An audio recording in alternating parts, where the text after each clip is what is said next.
खबरों के अंदर की पूरी खबर, हर खबर की सटीक पड़ताल, आपका भरोसा हमारी जिम्मेदारी, सच, साहस और सरोकार। नमस्कार, आप देख रहे हैं लाइव 24 न्यूज़। इस वक्त की बड़ी खबर मैं बता दूं आपको कि बैरिस्टर असदुद्दीन ओवैसी किशनगंज पहुंच चुके थे। हालांकि पहला सभा उन्होंने ठाकुरगंज के घसीगोड़ा में संबोधित किया, फिर उनका लंच का प्रोग्राम मरहूम किशनगंज के लोकसभा पूर्व सांसद मौलाना असरारुल हक कासमी के घर पहुंचे। फिर वहां से बहादुरगंज पहुंचते ही लोगों ने जोरदार स्वागत की। बैरिस्टर असदुद्दीन ओवैसी ने अपने भाषण में लगातार एनडीए अलायंस को कोसते नजर आए। वहीं उन्होंने कहा कि अब तक इस सीमांचल के लिए इंडिया अलायंस से लेकर बाकी दलों ने क्या किया है। वहीं एनडीए गठबंधन को लेकर उन्होंने बड़ी प्रहार करते हुए उन्होंने कहा कि एनडीए अलायंस ने सिर्फ सीमांचल के लोगों को ठगा है।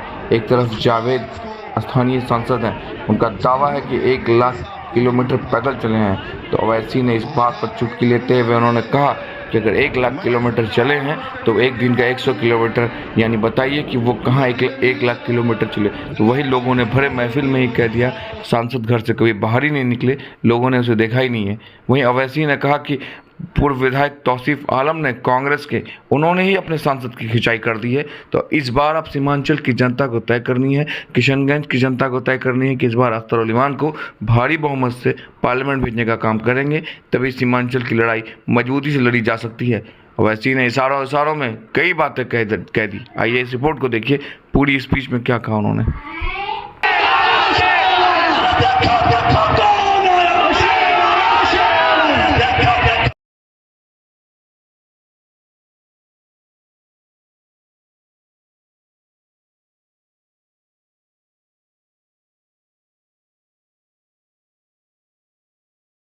ताकत है, जरा सबको दवाई सबने दिया है हमको चोट, सबने दिया है हमको चोट, सबके दिल में है खोट, अपने देंगे इन बेईमानों को, अपने देंगे इन बेईमानों को, अपने देंगे इन दल्लालों को। अब अपनी पार्टी अपना वोट, पार्टी अपना वोट। जिला सदर किशनगंज, मेरे भाई तस्वीर साहब, मुखिया शाहिद साहब, गाजी साहब, डॉक्टर फरीद साहब, तौसीफ साहब, मासूम साहब, जुमन साहब, इमरान साहब, राशिद साहब, मोहम्मद सोनू साहब, साजिद साहब और फाकिर साहब और तमाम मेरे मजलिस के, मैं आप तमाम का शुक्रगुजार हूँ कि आप अपना कीमती वक्त निकालकर आज के किशनगंज के पार्लियामेंट हल्के के इंतजामी जलसे में आपने शिरकत की। मैं आपका शुक्रगुजार हूँ और इतनी बड़ी तादाद में आपका यहाँ पर जमा होगा, अल्हम्दुलिल्लाह हम तमाम के हौसलों को बुलंदी करता है और इस बात का पैगाम सारी दूसरी पार्टी को, उम्मीदवारों को देता है कि इंशाअल्लाह ताला आपकी बात किशनगंज में एक नया इनकलाब पैदा होगा जिसको आप पैदा करेंगे और आप यहाँ से न जावेद को कामयाब करेंगे, न मास्टर को कामयाब करेंगे, बल्कि इस बार आप तमाम मुतहदा तौर पर एक काबिल और एक मेहनती और गरीब अख्तर उल इमान को अपना नया मेंबर ऑफ पार्लियामेंट बनाकर सीमांचल के इंसाफ के लिए आप दिल्ली को रवाना करेंगे। मुझे यकीन है इन नौजवानों के चेहरों को मैं देख रहा था यहाँ पर बैठकर। कांग्रेस पार्टी ने इस बात की तस्दीक कर दी कि जावेद ने काम नहीं किया, किशनगंज की जनता से उनकी कोई मुलाकातें नहीं हुई। और फिर मैं आपको एक और चीज याद दिलाना चाहूंगा, जब कोविड में लोग परेशान थे, आपने जावेद को देखा या अख्तर ईमान को देखा, बताइए। जब कोविड में लोग परेशान थे, बीमार थे,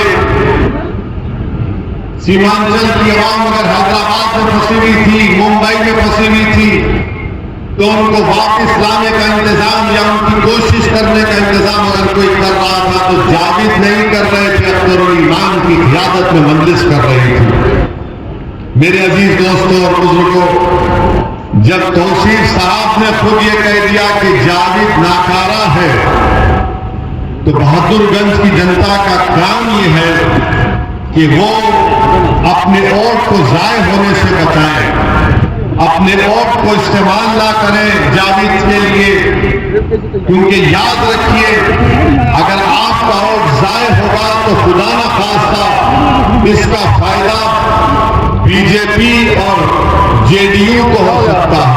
कमर में उसको सर मुत्तहिदा अपने वोट का इस्तेमाल करिए, तभी जाकर हम किशनगंज से एक हरकियाती शख्स अख्तर ईमान को हम कामयाब कर सकेंगे। आप एक एक वोट को अपने अख्तर ईमान साहब की कामयाबी के लिए इस्तेमाल करिए। और जावेद साहब ने कहीं पर ये कहा, मैंने एक जलसे में कहा भी सुबह में कि जावेद साहब ने अपने इंटरव्यू में या भाषण में कहा कि उन्होंने 5 साल में किशनगंज की पार्लियामेंट कॉन्स्टिट्यूंसी में उन्होंने 1.5 लाख किलोमीटर पैदल चला।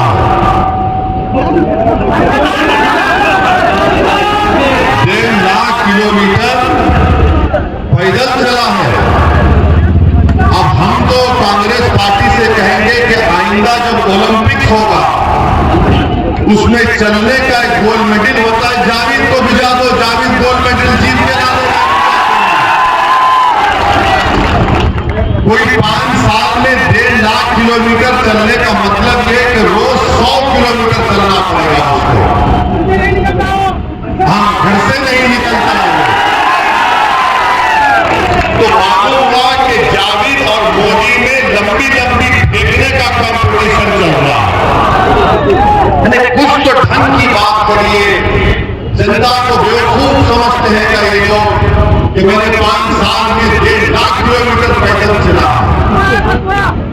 अरे अगर आप 1.5 लाख किलोमीटर चले तो 10,000 किलोमीटर पर हैदराबाद से हमसे मिल लेते आके। अरे बताइए आप कितना झूठ बोलते हैं। तो आपसे हमारी अपील है बहादुरगंज की जनता से कि आप याद रखें जब कोई पार्लियामेंट जाता है तो पार्लियामेंट उस पार्लियामेंट को देखकर खुश होकर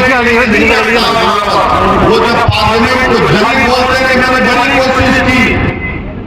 आपके बिहार में एमजीएम कॉलेज है, वो यूनिवर्सिटी में तब्दील हो गया, तो बताओ तुमने क्यों नहीं किया अलीगढ़ का काम? आप नहीं किए काम अलीगढ़ का। जिस वक्त अलीगढ़ यूनिवर्सिटी का कैंपस का यहां पर इफ्तिताह किया गया, डॉक्टर मनमोहन सिंह की सरकार थी, आपका वजीर आजम था, यूपीए का आपका था। जब केरल में अलीगढ़ का कैंपस मुकम्मल तौर पर बन गया तो यहां पर सीमांचल में किशनगंज में क्यों नहीं बना? ये किसकी जिम्मेदारी है, किसने नहीं किया? और फिर आप जानते हैं कि रोड का मसला है, कई रोड खराब है, जावेद को उसकी फिक्र नहीं है। और फिर यहां पर बगैर रिश्वत के म्यूटेशन का काम होता है क्या, बताइए? हम झूठ तो नहीं बोल रहे हैं ना। बगैर रिश्वत दिए म्यूटेशन का काम नहीं होता। हर काम का एक कमीशन है। कमीशन किसके पास जाता है? कमीशन किसके पास जाता है?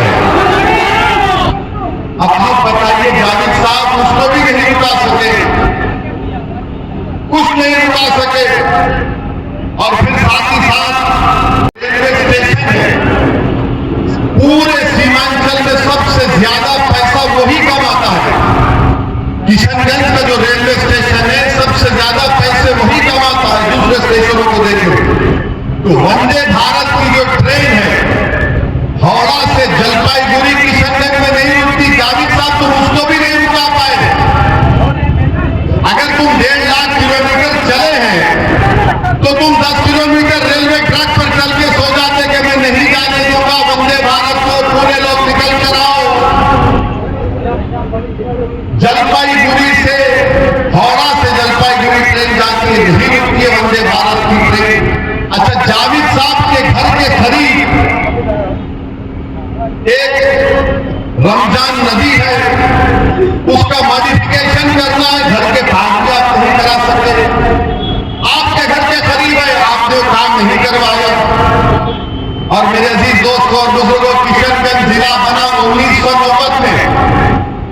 किशनगंज जिला बना 1990 में। इस जिले में एक लाइब्रेरी नहीं है, एक लाइब्रेरी नहीं है। आप कैसे एमपी को वोट डालेंगे जो एक लाइब्रेरी नहीं बना सकता अपने पार्लियामेंट कॉन्स्टिट्यूंसी में? अपने घर के करीब रमजान नदी का मसला है, नहीं करवा सके। कई गवर्नमेंट के कॉलेजेस नहीं है, अस्पताल नहीं है। 5 साल में जावेद साहब ने क्या निशांतरा घाट के ऊपर ब्रिज बनाया, क्या मटियारी के ऊपर ब्रिज बनाया? नहीं बनाया जावेद साहब ने। बनाया, हम सही कह रहे हैं ना? फिर आप जब ये हाँ कह रहे हैं तो फिर 26 तारीख को क्या करेंगे? अब आप देखते जाइए, यहां बहादुरगंज के कई बच्चे भारत के कोने कोने होटलों में जाकर, उसकी भी उनको फिक्र नहीं है। अच्छा, सुरजापुरी को एनेक्टर बनने जावेद साहब ने लाया, सुरजापुरी को एनेक्टर बनने जावेद साहब नहीं लाया, जबकि तेजस्वी और नीतीश को ने सपोर्ट कर दिया कांग्रेस पार्टी ने। अरे तुम सत्ता में थे 2 साल, नीतीश ने कुराटी 2 साल के बाद मारी थी ना, तुम 2 साल में करवा लेते, वो भी नहीं करवाया। अच्छा ये बताइए, बहादुरगंज को अनुमंडल का मौका दिलाया जावेद ने? बहादुरगंज को 25 साल से ये मुतालबा है आपका कि इसको अनुमंडल की मांग की जा रही है। आप सत्ता में थे कांग्रेस, मगर आपने बहादुरगंज को अनुमंडल का भी मौका नहीं दिलाया। तो मेरे अजीज दोस्तों और बुजुर्गों, बहादुरगंज में बहुत से काम करवाना बाकी है। मैं मानता हूं इस बात को कि जिसको आपने मजलिस के नाम पर वोट दिया वो छोड़कर भाग गए। भागने वाले भाग सकते, मगर एक बात का यकीन कर लो आप, असदुद्दीन अवैसी को अल्लाह जब तक जिंदा रखेगा, मैं किशनगंज और सीमांचल की लड़ाई लड़ता रहूंगा। ये मैं आपसे वादा कर रहा हूं। अब जावेद साहब का अगर देखिए, जावेद साहब जो है बोलेंगे तो हर दिन एक दिन 100 किलोमीटर चले। मैं और अख्तर उल ईमान साहब 1 साल पहले कौन सी जगह भरगनी में हम लोग 15 मिनट नदी में चले। कितनी देर चले? 15 मिनट। मैं अख्तर भाई चले पूरी जनता के साथ, सिर्फ 15 मिनट। तेजस्वी के पेट में इतना दर्द हुआ कि अब ब्रिज का काम शुरू हो चुका है। तो जावेद इसको चलना बोलते, जब हम चलते हैं तो तुम्हारा तेजस्वी हिलना शुरू हो जाता है। सिर्फ 15 मिनट चले तो एक ब्रिज, अगर अख्तर उल ईमान 6 महीने में 100 किलोमीटर चलेगा तो सीमांचल कहां जाएगा? तो जावेद के चलने में और हमारे विधानसभा में काफी अख्तर उल ईमान खोलेंगे, जहां पर एक आदमी बैठेगा, आपकी तकालीफ को नोट करेगा। अगर अख्तर उल ईमान दिल्ली में सीमांचल की लड़ाई लड़ेंगे तो मेरी आपसे दबन गुजारिश है कि बहादुरगंज के इन तमाम तकालीफ और किशनगंज की तकालीफ को दूर करने के लिए, अपनी सियासी क़यादत को मजबूत करने के लिए और किशनगंज के गरीब और मजलूम आवाम की हकीकी आवाज को पार्लियामेंट तक पहुंचाने के लिए आप अपील कर रहे हैं कि 26 तारीख को कदम के निशान पर वोट दीजिए। और हम इस उम्मीद से जा रहे हैं कि दोबारा जब बहादुरगंज को आएंगे तो यहां से आपका एमपी अख्तर उल ईमान हो जाएंगे।